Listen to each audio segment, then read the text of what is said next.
pagbati na may ngiti sa aking mga labi. Naghahanap ba kayo ng makakatuwang sa pagre-review ng inyong anak? Meron yan sa DepEd. Ang ETUlay online tutorial ay libre at handog ng ating kagawaran sa pangunguna ng OUA ICTS EdTech. Ito ay isang proyektong makatutulong sa mga mag-aaral, katuwang ang mga magulang o kasama sa kani-kanilang tahanan para masagutan at maunawaan ang mga modules. Hangad din ng programang ETUlay ang matulungan ang ating mga guro sa kanilang mga blended learning classes. Ang ating ETUlay ay mula kinder hanggang senior high school. Bukod sa academics, meron din tayong mga special programs gaya ng All is Wellness, Reading and Math Remediation, Storytelling, Mommy Tech Talks, Classes sa Gramatika, Speech Class, Financial Literacy, at marami pang iba. Pinalawig din ng ETUlay ang ating Alive program para sa mga mag-aaral mula grade 1 hanggang grade 3. Gayun din ay mayroon tayong ALS program at SPED tutorials na makasisigurong makakamit ng lahat ang inclusive education. May SPED hotline na rin para sa inyong mga katanungan patungkol sa special education. Kaya, subaybayan mula Lunes hanggang Biyernes, mula 9 ng umaga hanggang 7 ng gabi ang ating ETUlay. Sa ating pagtutulungan, maiaangat natin ang bawat isa. Ating itutulay ang pagkatuto upang di mapigil ang pag-aaral ng kabataang Pilipino. Itulay natin ito, sulong edukalidad.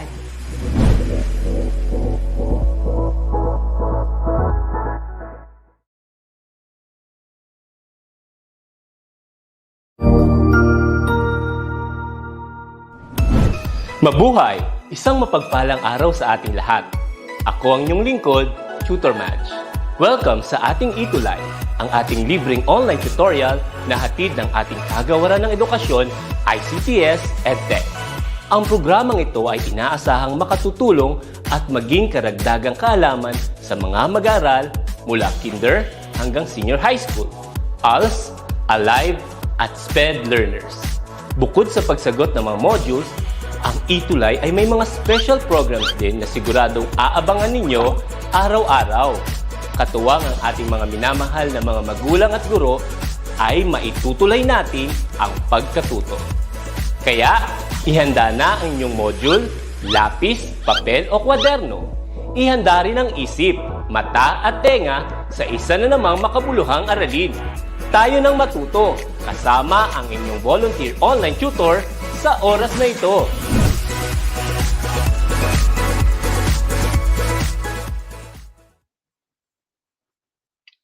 Okay, isang magandang hapon na naman sa ating lahat. Webes na naman ngayon at muli kasama niyo na naman ako para sa DepEd ETUlay online tutorial.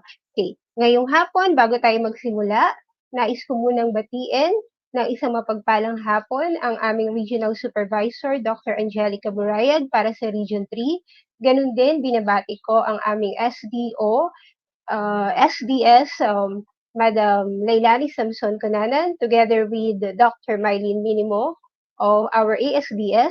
Also, binabati ko rin ang ating school principal from Olongapo City National High School, Dr. Soledad E. Poson, with my department head from Araling Panlipunan, Dr. Lita V. Mago. At higit sa lahat, binabati ko rin ang lahat ng mga mag-aaral na makakasama at kasama natin ngayong hapon ng araw ng Webes. Ganun din ang mga kapwa-guro, ang mga manunood mula Luzon, Visayas, and Mindanao. Okay, muli, nais ko magpakilala. Ako si Tutor Leah mula sa Schools Division Office of Olongapo City. Kasama ko ngayong hapon, subukan natin kung makakahabol si Tutor Edwin mula sa SDO Butuan. Alright. Ngayong hapon, ating tatalakayin ang Quarter 1, Week 3, mga isyong pangkapaligiran. Bago ang lahat, pwede tayong i-maximize natin ang ating group chat, ang ating chat box rather. You can mention where you are watching from, ang inyong school, anong grade level ninyo, at saang mga lugar kayo nagmula. Okay, from Ram Villarante, good afternoon po to all. Good afternoon to you as well. We also have here a greetings here from Alaika Navarro, listening from Doña Magdalena H. Gafood High School. And also to Luz Biminda Rehano, good afternoon to you as well. Okay, bilang pagpapatuloy, atin ng, okay, meron tayo dito ang ating quarter 1, week 3. Okay, bago ang lahat, siguraduhin natin na handa ang mga sumusunod ang ating self-learning module, mga panulat, mga sulat ng papel, gayon din ang ating quiz notebook para at least nakakapag-jot down din tayo ng mga learnings na pwede nating makuha ngayong hapon sa ating online tutorial. Okay, greetings din kay Abigail S. Israel Dumadag, watching from Lalo National High School from SDO Cagayan, Region 2. Hello sa mga supporters natin and watchers from SDO Cagayan, Region 2. Okay, para sa ngayong hapon, ang ating hashtag ay hashtag EcoWarrior. Kung mapapansin ninyo, nung nakaraang linggo, ito rin ang hashtag natin. Ang kadahilanan ngayong hapon may kinalaman pa rin sa eco. Malalaman natin mamaya kung ano ang eco, yung mga tatalakayin natin ngayong hapon. Okay, good afternoon also, watching from Antipolo National High School, Minalabak, Camarines Sur, Grade 10 Amethyst. Hello sa'yo dyan. Alright. Kay Rainiel Manabat de Vera as well. Okay, huwag kakalimutan yung hashtag natin ngayong hapon, ha? Okay, for quarter 1, week 3, gusto ko lang sabihin ng ating milk o ang ating inaasahan matutunan ngayong hapon na tatalakay ang kalagayan, suliranin at pagtugon sa isyong pangkapaligiran ng Pilipinas. Okay, moving on. Ngayong hapon, ito ang ating mga layunin. Number 1, natatalakay ang kasalukuyang kalagayang pangkapaligiran ng Pilipinas. Narito rin ang pagsusuri or nasusuri ang mga dahilan at epekto ng mga suliraning pangkapaligiran ng Pilipinas, susundan ng naiisa-isa ang mga programa at pagkilos ng iba't ibang sektor sa paglutas sa bawat suliraning pangkapaligiran. At pang-apat, nabibigyang halaga ang mga programa at pagkilos ng iba't ibang sektor sa pangangalaga ng kapaligiran. Okay? Hello kay Ryan Serrano from DMMHS. Okay? Mas maganda sana kung i-spell out natin yung mga acronyms para mas na-acknowledge natin kung saan kayo nanonood or ano yung mga school ninyo. Hello kay Wenny Logo. Okay, from Maragusan, East Davao de Oro. Hello sa mga taga Davao. Okay. So, bago tayo pumailalim or bago natin mas mapalalim ang ating talakayan, gumawa muna tayo ng isang gawain sa pamamagitan ng isang subukin at ito ang ating panuto. Ilagay sa ating chat box ang mga kapansin-pansin na suliraning pangkapaligiran na nararanasan mo sa kasalukuyan. Maaari ka rin magbahagi ng mga napapanood mo sa telebisyon o napapakinggan sa radyo. Okay, habang naghihintay tayo ng mga sagot, okay, hello kay Ruela Dayag from Doña Magdalena High School, from BJ Medina, Diosdado Macapagal Memorial High School. Alright? Okay. So ano kaya ang mga nararanasan natin or napapansin ninyo ng mga suliraning pangkapaligiran? Okay, gamitin natin ang ating chat box, ang ating comment box. Pwede tayong maglagay dyan ng ating mga kasagutan. Hello kay Hanelin Mata 10 from St. Luke, Diosdado Macapagal Memorial High School. Okay, ano kaya ang mga suliraning nararanasan ninyo? Maliban sa natalakay natin noong nakaraang linggo na may problema tayo sa solid waste or solid waste management. Okay. Okay. Sabi ni Rainiel Manabat de Vera, tutor pagdami ng basura. Okay, that is good, no? Maliban doon sa pagdami ng basura, alimbawa yung mga napapanood natin sa TV, napapakinggan natin sa mga radio stations, ano kaya yung nararanasan ng isang typical na Pilipino sa kasalukuyan? Okay? Hello kay Jan Arson de Guzman, watching from Diosdado Macapagal Memorial High School. Okay, punta na tayo sa mga sagot. Rainiel Manabat, sabi niya, tutor, suliranin sa likas na yaman, tama naman.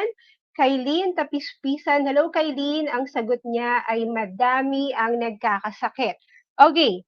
What else? Aside from pagkakaroon ng sakit at pagkakaroon ng problema sa likas na yaman sa mga kabundukan, what can we observe concerning our mountains all over the country, for example? Ano sa tingin niyo yung pwede niyong masabi doon na problemang kinahaharap ng lahat ng Pilipino sa kasalukuyan? Okay? While we are waiting for the responses, hello ulit kay Justin and kay Mauro Regala. All from Diosdado Macapagal Memorial High School. Okay, napaka-active. All right. We have here an answer again from Rainiel. Sabi niya, tutor, sa tingin ko, ito ay may kinalaman sa climate change. All right. Lahat ng responses natin ay maituturing nating tama at may timbang at talaga namang may punto. Okay. So, para mapatunayan natin kung yung mga ibinigay ninyong mga kasagutan ay tumpak, pumunta tayo sa isang gawain na alam kong gustong-gusto nating lahat ng mga online learners, okay? So, narito ang panuto natin. Kukumpletuhin lang natin ang cluster ng mga kahon. Ang mga definisyon upang makatulong sa iyong pagtukoy ay nakalagay pagkatapos ng bawat item. Okay, let's move to number 1. Okay, habang naghihintay tayo ng mga sagot, hello kay Edwin Fuego, hello, tutor. Okay, so ano kayang letter D iyan? Ang pagpuputol ng mga puno, pagtatabas ng mga damo, at pag-alis ng anumang sagabal sa gubat upang maging pook agrikultural o komersyal. Ano kayang letter D iyan? Okay. Okay. Hello kay Joanna Divine. Habang naghihintay tayo ng sagot, ano kayang sagot yan? Okay, dagdagan natin ng isang letter. Yung letter D, susunod dyan letter. Okay, may sumagot dito. Letter E ba ang tamang sagot? In English, isinagot niya, deforestation. Okay, paano naman kaya sa wikang Tagalog, Rainiel? Kung yan ay isasalin mo sa wikang Tagalog, what should it be, Rainiel? Okay? All right. So, talagang very active si Rainiel, no? Ang sagot niya ay deforestation. All right. Check nga natin. Tama naman si Rainiel at tama naman ang lahat ng mga sumasagot. Kailin Tapispisan, deforestation is correct as well. Okay, let's move on to number 2. Tinatanong dito, ano ang proseso ng pagkuha ng mga bato, mga buhangin, at iba sa pamamagitan ng pagpapasabog, paghuhukay, or pagbabarena? Okay, tama ang sagot din ni Kiana sa number 1, deforestation. Okay, reminder learners when we chat our responses sa ating chat box, huwag natin kakalimutan ilagay ang number para at least nasusundan natin yung flow ng discussion. Okay, ano kayang English word yan? Okay lang, Kailin. You can do it next time. Pwede mo pa rin siyang lagyan ng number. Okay? I will add another clue. After Q, pwedeng letter U. Okay? Marami yan. Marami tayong nakikitang ganyan. Okay, while we are waiting. Okay, hi, Louis Lynn Polanco from the same school, DMMHS. Okay, meron na tayong mga responses here. Sabi ni Wenny Logo, Ma'am, I tutor, it's quarrying. Sabi ni Jan Angelo, it's quarrying. Let us check kung sila ba ay tama, whether it is really quarrying or not. Baka naman quarreling yan. Okay, so the correct answer is actually quarrying. Okay, good. Okay, let's move on. Kylie, tama ka rin, no? So, quarrying. So, reminder again, learners, online learners, let us not forget, including the item number whenever we type in our comments or yung mga responses natin sa ating comment box. Thank you, Kiana. Correct for following. All right. Okay, let's move on to number 3. Anong letter F naman daw ang mabilis na pagragasa ng tubig hanggang umapaw ito at makapaminsala sa mababang lugar?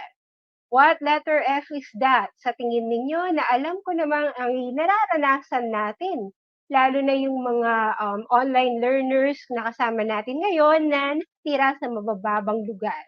Alright, so number 3, sabi ni Wenny, flash flood. Sabi ni Rainiel, bagong salita sa aking tutor. Ang kagandahan dito, Rainiel, pag meron tayong mga hindi encountered terminology sa pamamagitan ng ETUlay, ng Araling Panlipunan, na-expose tayo, no? So, alright. Okay, Kailin Tapispisan answered flash floods. John Angelo said flash floods. Check natin ang mahiwagang sagot. Flash floods is the correct answer. Okay, virtual clap para sa mga nakakasunod at nakakasagot. Okay, let's move on to item number 4. Ang paraan ng pagkuha ng mga yamang mineral. Ayan, what English term? Ayan, ano kaya yan? 'Di ba sa atin napaka-importante ng yamang mineral eh, yung mga yamang na ganyan talagang tini-treasure yan, 'di ba? So, ano kayang terminolohiya yan? Okay? Someone answer, Justin Katrina, tutor, it's mining. Is it really mining? Let us wait for other responses. Ayan, nakakatuwa dahil very active ang ating mga online learners. Kay Jan Angelo, Wenny, Jarina May, and Justin Katrina, ang sabi nila, tutor, it is mining. Let us check whether it is really mining. All right, very good, no? So nakakatuwa na nakakasunod tayo at alam natin ang ating mga problemang pangkapaligiran. Okay, nasa punto na tayo ng pagpapalalim or pagtalakay ng mga isyung pangkapaligiran na kinahaharap ng mga Pilipino. Okay, tatalakayin natin ang mga sanhi at ang mga epekto. Okay, yung mga humahabol na responses, lahat yan tama. So, very good. Alright, unahin natin to. Ano nga ba ang deforestation? Okay, ang deforestation ay ang pangmatagalan at permanenteng pagkasira ng kagubatan dulot ng iba't ibang gawain ng tao. I-type in sa ating comment box kung naniniwala kayo na may kinalaman ang deforestation sa gawain ng tao. Why kapag yes and kapag no? I repeat, naniniwala ba tayo na may kaugnayan ang gawain ng tao sa pagkasira ng ating mga kagubatan? Okay, while we are waiting for responses, hello muna sa Ella May Leonardo ng 10 St. James, the same school. Crishaline Santos, the same school. Hello sa inyo dyan. Very active kayo talaga. Alright. Y or N? May kinalaman nga ba ang tipikal na Pilipino sa pagkasira ng kagubatan? Is it a yes or a no? Okay, sabi ni Andre Dupan, it's a Y. Another responses. Okay, sige. Okay, Jan Angelo, Y? Alright, so let us check, no? Sabi ni Rainiel, tutor, yes po, dahil ang mga puno ang nagsisilbing tahanan. Alright, very good. Thank you kay Luz Wiminda at kay Kiana. Okay, mamaya aalamin natin kung may katotohanan yung mga sagot ninyo na letter Y or yes, no? Sa puntong ito, tingnan muna natin, mahalaga ba ang kagubatan? May saysay ba na dapat natin itong alagaan? Kinakailangan bang ito ay alagaan? Okay, alamin natin. Number 1, pinagkukunan siya ng likas na yaman ng bansa. Okay? So, pag sinabi nating likas na yaman, maaring nandiyan ng timber, nandiyan ng mga, pwede mo siyang i-turn into paper, yung mga puno. And alam natin na ito ay isa sa pinakamalakas na sandigan ng mga Pilipino para pagkuhanan ng iba't ibang yaman na talaga namang makakatulong sa ating araw-araw na pamumuhay. Majority ng mga responses ay Y eh. Okay, sige, babalikan natin yan mamaya ha. Okay, number 2, tahanan ng mga hayop. Okay, so alam natin na ang Philippines ay known for having so many species, no, animal species. And mahalaga ito dahil ito ang nagsisilbing tahanan nila or sa wikang English, we call it their habitat. Okay. Number 3, katuwang natin upang maiwasan ang pagguho ng lupa nagsisilbing proteksyon sa mga watershed at mitigasyon ng climate change. Ang kahulugan ng mitigasyon, medyo malalim kasi yung salitang mitigasyon, 'di ba? So 'pag narinig niyo ang salitang, mitigasyon, ito ay tumutukoy lamang sa pagpigil, paghinto or, para hindi mga pamamaraan upang hindi ganap na makasira or lumala ang climate change, for example, sa bansang Pilipinas. Okay, so karamihan ng sagot ay why, meaning to say yes. Totoo naman, no? Na may kinalaman ang mga tao sa nangyayaring deforestation sa kasalukuyan. All right. Okay. So, narito ang ilan sa mga epekto ng tinatawag nating pagkakaroon ng deforestation or deforestasyon. Nariyan ang pagbaha, nariyan ang matinding init, at nariyan ang maliit na forest cover. Okay, ang tanong ko ngayon, sino sa tingin nyo ang katuwang nating mga Pilipino sa pagresolba ng mga ganitong uri ng problema?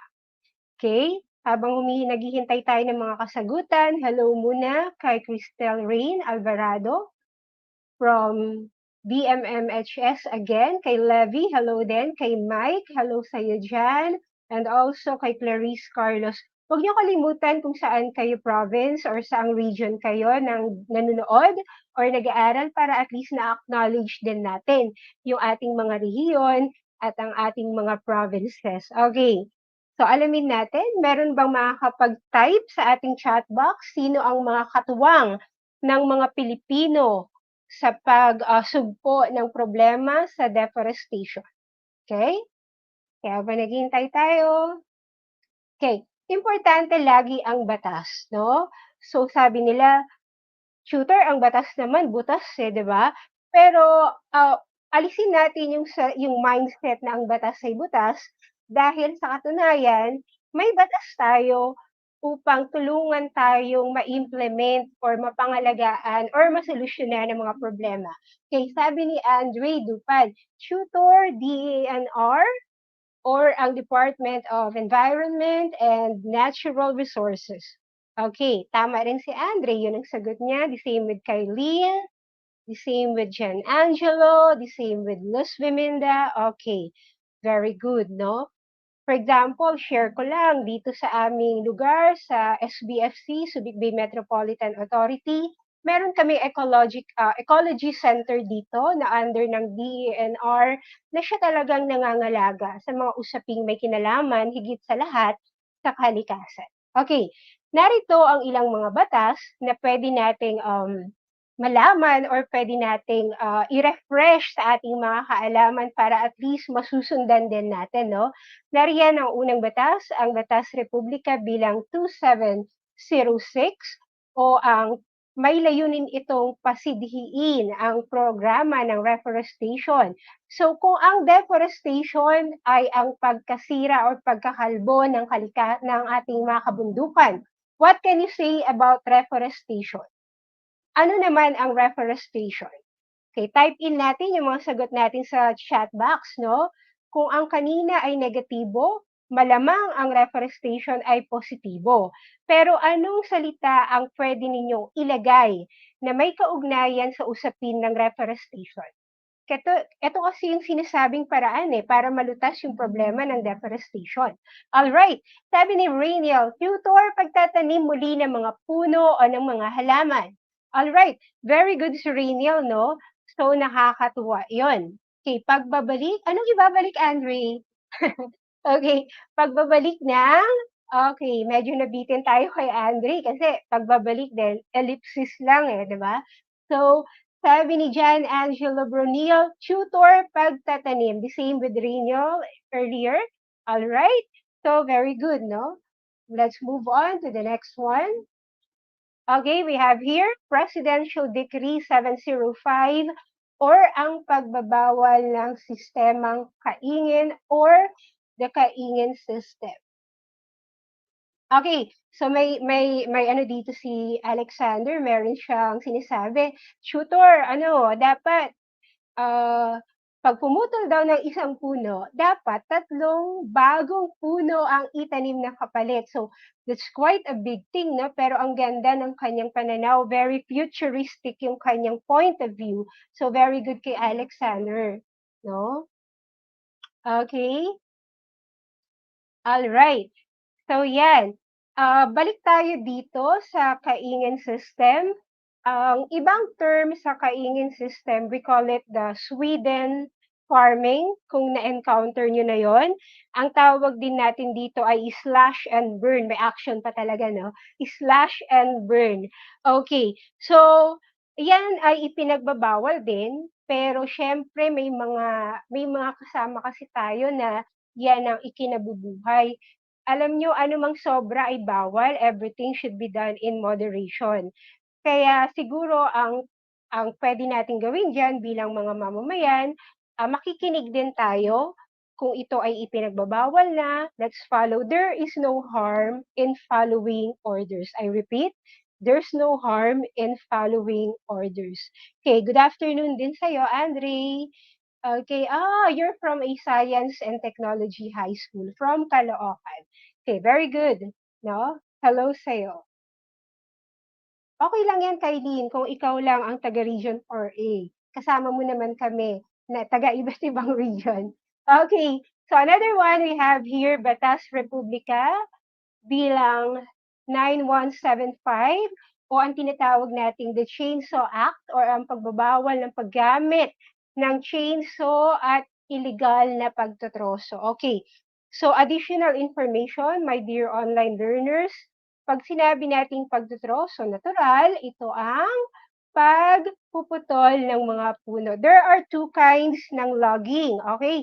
Kung meron kayong mga ginagamit na sulatang papel ngayon, meron tayong tinatawag na selective logging and total logging. I repeat, selective logging and total logging. So, ang total logging, wala kang pipiliin.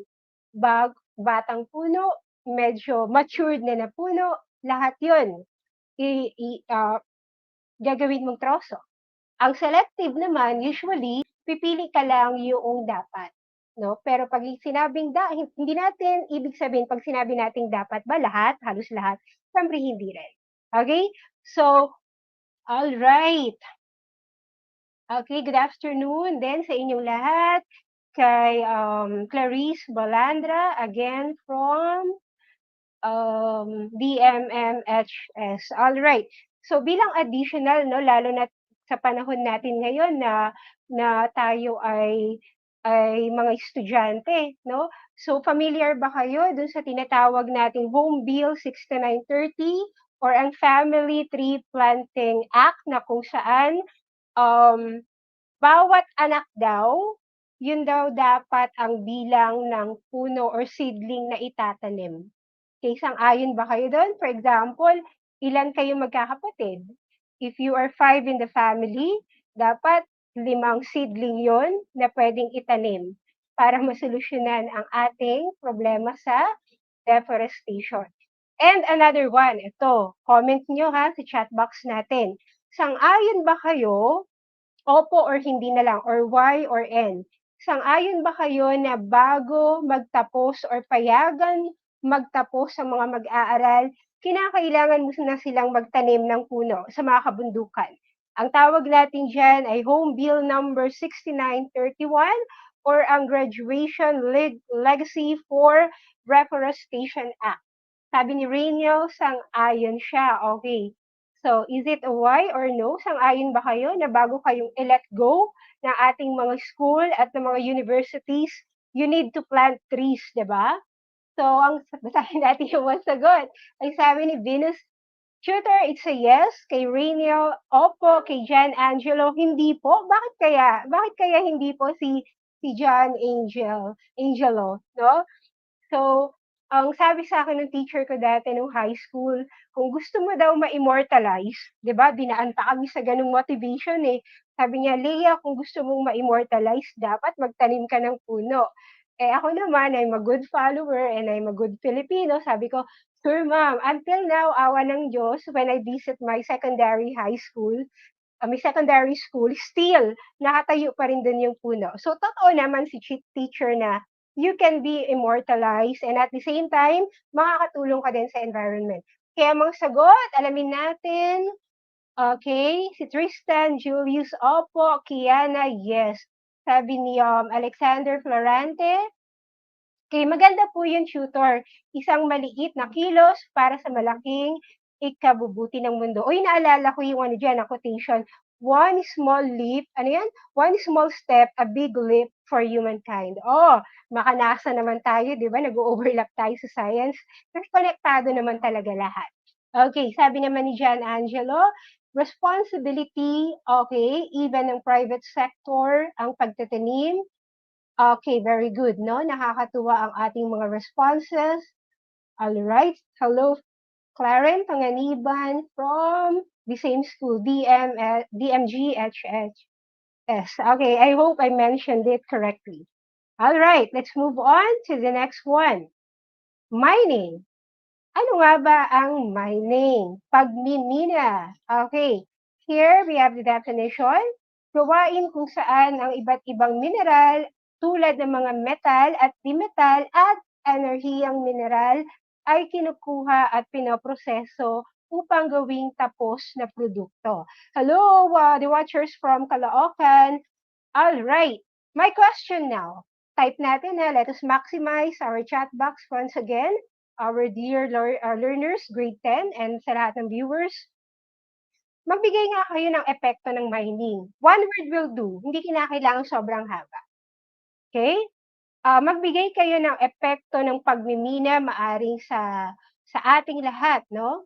Okay, while we are waiting for the responses, hello kay Ruel Dayag, hello din kay Nicole, and kay Justin, Dave, Dana. Okay, kaya yung mga epekto nun? Okay, rainial pagguho ng lupa or the so-called soil erosion. Okay, we will find out later, no, if your responses are really good or are really true. Okay, aside from that, so I think John Angelo shared the same answer just like rainial. All right, aside from erosion, sa hangin, may epekto ba ang mining sa hangin or wala lang? Okay lang ba ang mining sa konteksto uh, ng hangin na ating nilalanghap? Okay? Alright. So, the same with Alexander. Tutor, there are possibilities na magkaroon ng mga sinkholes. Alright. So, ano nga ba yon? Okay, mga epekto we have there. Okay, na-target ni Tristan Julius, no? Yung pollution or contamination ng hangin, contamination ng tubig, nandiyan din. Andiyan din ang, okay, chemical sa hangin. Andiyan din ang fish kill. Nandiyan ang pagguho ng lupa. All right, all of your responses via our chat box are all correct, no? Okay, very good. So, very scientific yung sagot ni Andre. Tutor, there are possibility na magkakaroon ng hazardous gases kapag nagmimina. All right. So, alamin natin, ano na naman ba ang ginagawa ng mga kapwa natin Pinoy at ng ating ng pamahalaan patungkol dito. Okay, number 1, narito na naman ang listahan ng mga batas. Okay, Philippine Mining Act, nandito ang pagsubaybay sa operasyon ng pagmimina kasabay ang pangangalaga sa kalikasan. Okay? Narito rin ang makapagbibigay ng revenue or the revenue sharing scheme kasabay ng paglago ng industriya at pagmimina. So pag narinig niyo yung revenue sharing scheme, kumbaga merong percentage or meron silang bahagdan na ibibigay sa ating pamahalaan na pwede rin gamiting pondo ng ating pamahalaan sa iba't ibang proyekto. Okay? Nariyan din ang Philippine Mineral Resources Act of 2012 na nagsasabing sisiguraduhin mayroong benepisyo na mabibigay ang pagmimina sa Pilipinas sa mga katutubo higit sa lahat at mga lokal na komunidad. You know why Okay, so magkakaroon tayo ng mga dust particles, sabi ni Alexander, that's correct. No? Kasi minsan ng mga katutubo, kasama sila sa proyekto ng pagmimina. So tatandaan natin na kapag kasama sila, nararapat lamang na bibigyan natin sila ng tamang pangangalaga at attention. Okay, we have here quarrying. Okay, what is quarrying? We have here the definition. Paraan ng pagkuha ng mga bato, buhangin, graba at iba pang mineral mula sa lupa sa pamamagitan muli ng excavation, sa wikang Ingles, ang pagtitibag, paghukay, or pagbabarena. So, ang quarrying, masasabi niyo, tutor, sa lugar namin may ganyan Ano ba ang pwede nating makuha sa quarrying? Okay, ano yung ibinibigay nito sa mga magulang natin? Anong letter P yun sa Tagalog at letter E sa wikang Ingles? Quarrying can give Filipino people what kind? What do you think ang kayang ibigay ng quarrying sa atin? Isang bagay na nawala ngayong pandemic sa maraming Pilipino. Hello, Jasper, and hello, Venus. Okay, while we are waiting for the responses. Okay, kahalagahan ng quarrying.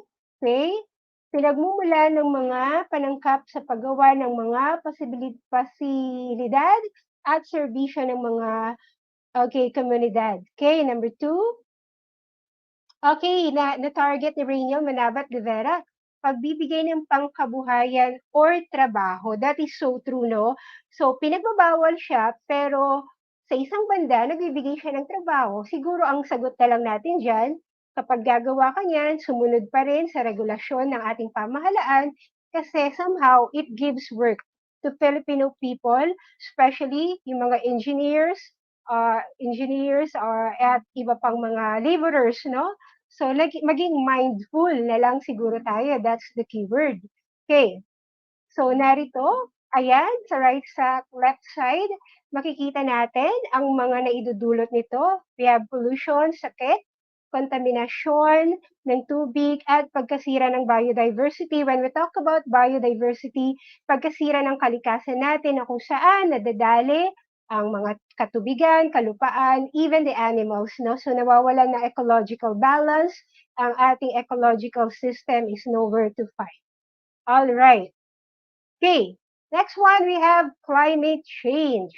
Ano nga ba ang climate change? All right.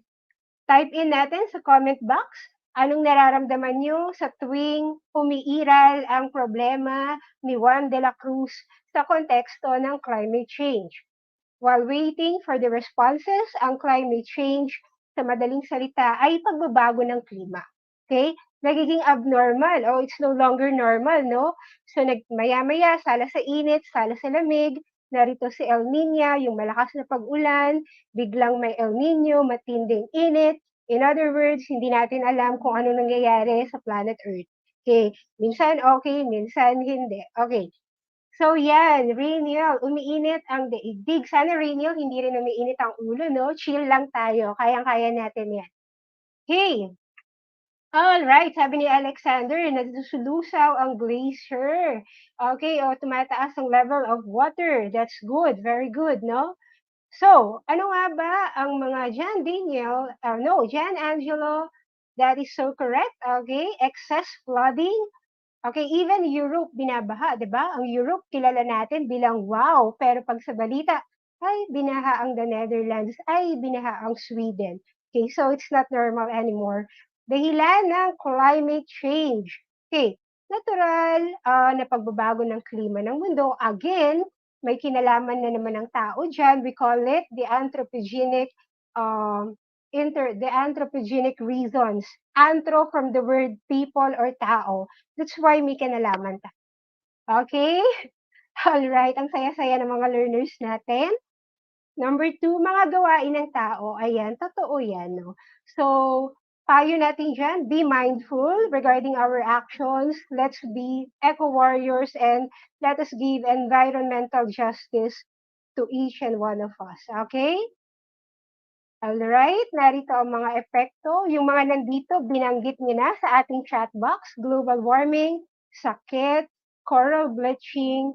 Okay, may kinalaman yan, no? Sana ang ating Tubataha Reef, no? Yung pinakasikat nating reef, na napipicture sa Discovery Channel, hindi maapektuhan yan.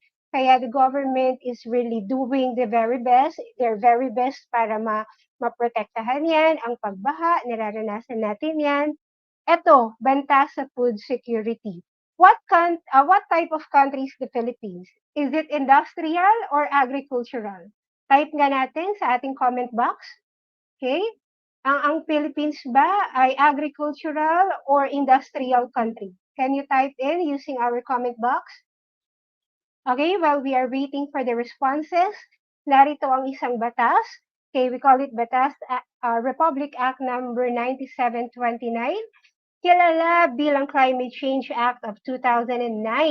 Pagbabalangkas ng pamahalaan ng mga programa at proyekto, mga plano and strategies, mga rulings, okay, para maiwasan ang climate change. We have here the Triple C, the Climate Change Commission, and the National Framework Strategy on Program and Climate Change. Okay, lahat ng sagot. Rainiel, we have Jan, Angela, we have Andre. Very good, agricultural. Tama yun eh. Ang Philippines is known as an agricultural country. Therefore, maaari tayong magkaroon ng banta sa food security na tinatawag. No? Magkakaroon tayo ng problem, mag-i-import na tayo kasi because of the weather changes and the climate issue, pwedeng maapektuhan ang agricultural sector ng Philippines. Okay, that is true. Our GDP a big percentage of our GDP comes from the agricultural sector. All right. Okay, we have here another law. We have here the Republic Act 8749, also known as the Philippine Clean Air Act. Okay, clean air meaning to say may kinalaman sa mga emissions, smoke emissions. Yan, no? So, wag tayong maging contributor sa problema natin sa hangin. All right. So, para malaman natin whether you really learned something from our short but substantial discussion, narito ang mga tanong. Uulitin ko, type in our responses. Do not forget the number item para at least makakasunod yung mga classmate natin all over the country. Okay, ang mga sumusunod ay dahilan ng deforestation sa Philippines maliban sa, what is the answer? Number 1, is it A, B, C, or D? Okay. Okay, any answer? Any answer while we are waiting? Okay. Maliban sa pinag-usapan natin kanina? Okay, while we are waiting for the responses. Hello kay LMA Leonardo. Sumagot si Rainiel Manabat. Ang sabi niya, B, tutor, is illegal mining. Let us check whether it is true. Okay, where is it? Okay. Maliban sa... Okay. Oh, bakit walang global warming sa choices? Okay, actually, the correct answer is letter... Is it letter B? Okay. All right. Sa tingin natin, nagkaroon tayo ng konting difficulty dyan sa slide number 1. Okay, let's move on to slide number 2. Lahat kayo doon, very good.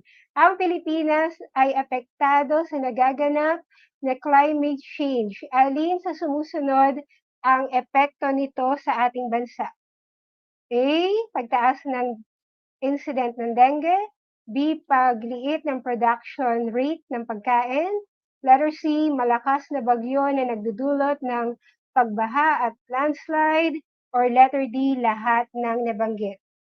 Okay, what's the answer for number 2? Do not forget to include the item when typing your responses. Okay, hello kay Aliyah Marquez habang naghihintay tayo ng sagot.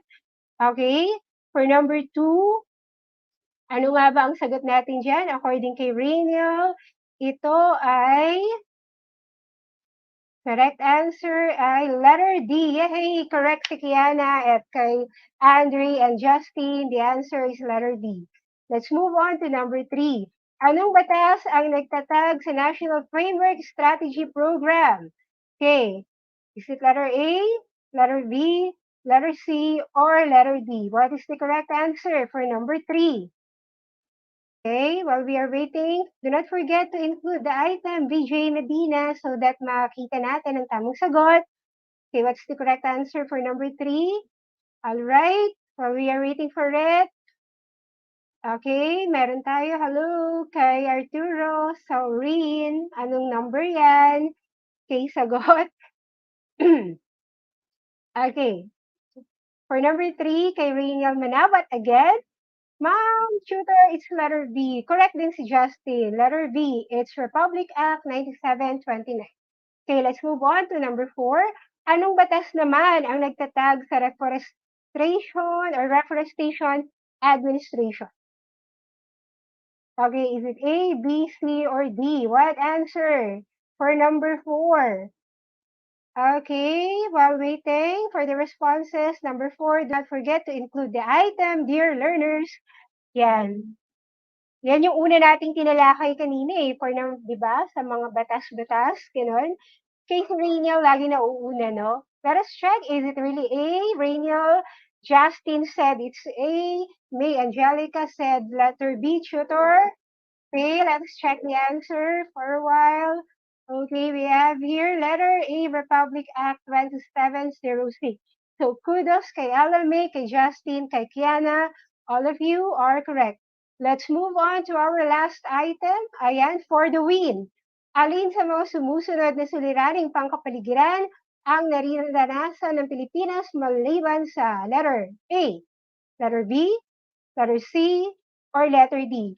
Alin daw dyan ang hindi environmental problem? Is it A, B, C, or D? Do not forget to include the number item. Alright, dapat alam natin yan dahil tayo ay competent lahat. Okay, Arturo said tutor. I think that's number 5, Arturo, no? It's B, B, Andre, Rainiel, B, Joanna, B, Justin, B. Of course, we all know that the answer is actually letter B. Okay, who among you got 5/5, 4/5, 3, 2, or 1? Type in our comment box so that you can be acknowledged. Okay, so I'm hoping that Tutor Leia is hoping nakakuha tayo ng 5, 4, or 3. Kung sakaling nakakuha ng 2 or 1, do not feel bad. There is always a room for learning. Yay! Sabi si Rainiel Manabat, yay! I got 5/5. Kiana got 4. Who else? Okay. So nakakatuwa ang ating mga learner because based sa figure na nakikita ko ngayon sa ating comment box, a lot of you are actually competent.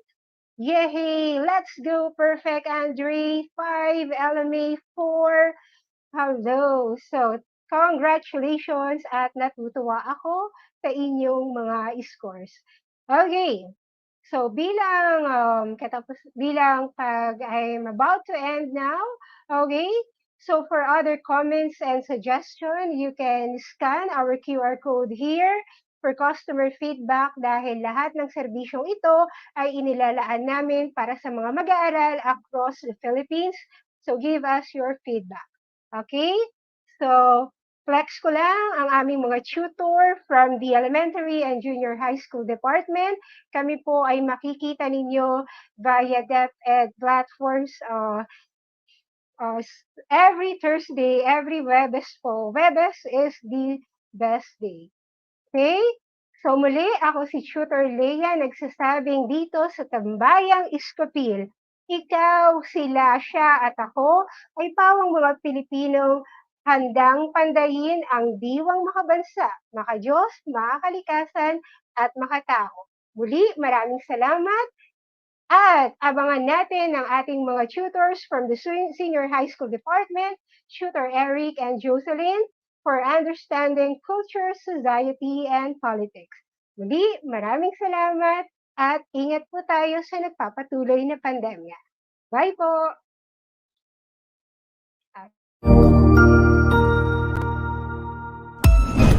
Ang husay naman! Natapos mo ang iyong tutorial session kasama ang iyong mahusay na ETUlay tutor. May bago ka bang natutuhan? I-share na yan gamit ang hashtag ETUlay Level Up. Huwag aalis ha, dahil may susunod pang programa na pwede mo ring panoorin at salihan. Dahil naghihintay na ang iyong mga tutors. Happy learning dito sa ETUlay!